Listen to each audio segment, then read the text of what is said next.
Shut up and sit down.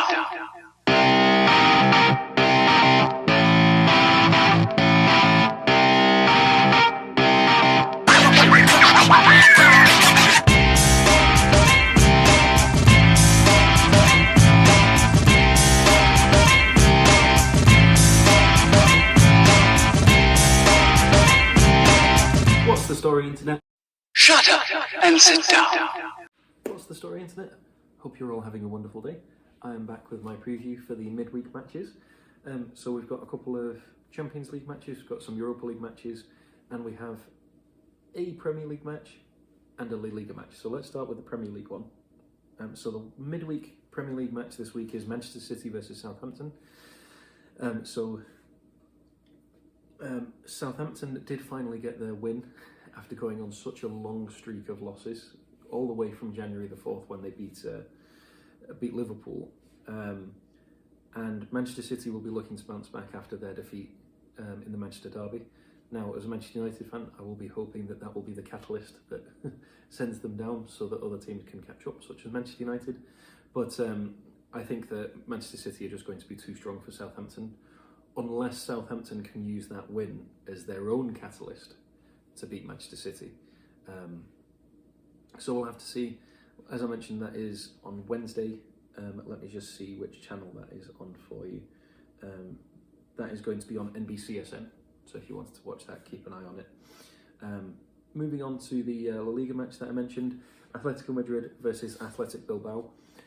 This match is a big deal because it's Atletico Madrid's game in hand. So if they win, they will go 6 points clear of Barcelona, and they will go 8 points clear of Real Madrid. If they fail to win, then it will leave the door much more open for the other two teams to catch up. So very important match for Atletico Madrid there. See if they can do it against 8th place Athletic Bilbao. So moving on to the Champions League, we've got 4 matches this week. All of the Champions League and Europa League are on CBS, their streaming service. So if you have that, you'll be able to watch it, or you'll have to find some online stream or listen to it on the radio. So we have the second leg of Juventus versus Porto. Porto are currently ahead 2-1 on aggregate, so it'll be interesting to see what happens there. Juventus did get the important away goal though, so sets them up nicely for a game in Turin. I think that all the Europa League matches are going to be held in the cities that they're supposed to be. However, I'm sure there will be some neutral grounds, like there were a couple in Hungary last time.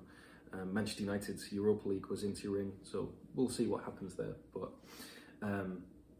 yeah, see if Juventus can make it to the quarterfinal, make it one step closer to getting that elusive Champions League that they haven't been able to get to. Also tomorrow is Dortmund versus Sevilla. Dortmund are currently winning 3-2 on aggregate, although that means that Sevilla do have 2 away goals. So can the masters of the European match take it to Dortmund? We'll have to see. I think Dortmund will want to come back from their loss to Bayern Munich in the Klassiker. So yeah, I think it's going to be a very interesting match. 2 very different styles of play. See what happens when they collide. PSG versus Barcelona.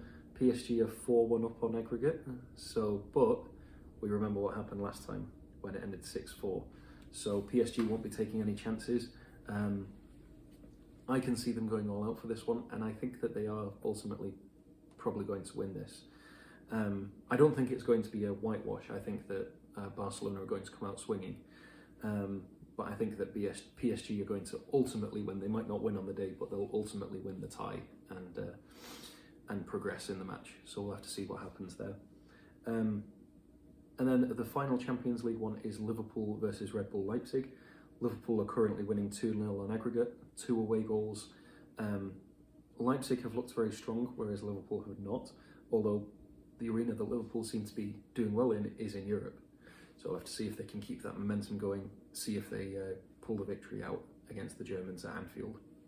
So they will want to bounce back from their embarrassing loss to Fulham, and Leipzig will want to keep their momentum going as they try and catch up to Bayern Munich in their domestic league. So although it would probably be useful, not to say that they don't want to win the Champions League, because of course they do, It'd probably be useful if they had one less competition to worry about so that they could focus on that, especially if Bayern Munich progressed. Could be an ace in the hole if they were going to win the Bundesliga. And then moving on to the Europa League, the big one on Thursday is obviously Manchester United versus AC Milan. Zlatan Ibrahimovic is unfortunately rumoured to be injured. I take that as a positive, but it would have been nice to see him return to Old Trafford and see what he could do for his new team. AC Milan have been struggling, but they are still second in Serie A, so it's not a match that Manchester United can take lightly. They still have threats even without Zlatan Ibrahimovic, the likes of Ante Rebic and Hakan Çalhanoğlu. So we'll see. Like I said, I think it's going to be a good match. Just looking at the other matches, Olympiacos versus Arsenal, two very evenly matched sides. I think Olympiacos are one of those sides that never really progress through the Champions League, but in the Europa League they're always quite tough. And then the other match, it'll be interesting to see how Rangers perform after they confirmed their victory of the Scottish Premier League. It'll be interesting to see how they perform if they are still feeling the hangover against Slavia Prague.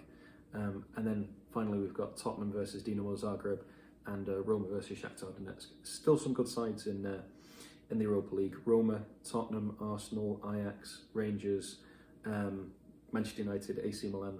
So still some very, very good veteran European sides. So should be a very interesting Thursday full of Europa League matches. So those are all the midweek matches for this week. Quite a smorgasbord of matches to feast on. So I will be back with you on Thursday after the Europa League has culminated with a review of the midweek matches and then a preview of the weekend's matches. We've got some Friday matches this week, so I will have my preview out on Thursday or first thing Friday morning. So in the meantime, I hope you're all staying safe, keeping out of trouble. Thank you very much for watching. I hope you all have a wonderful day. And until next time, ta-ra for now.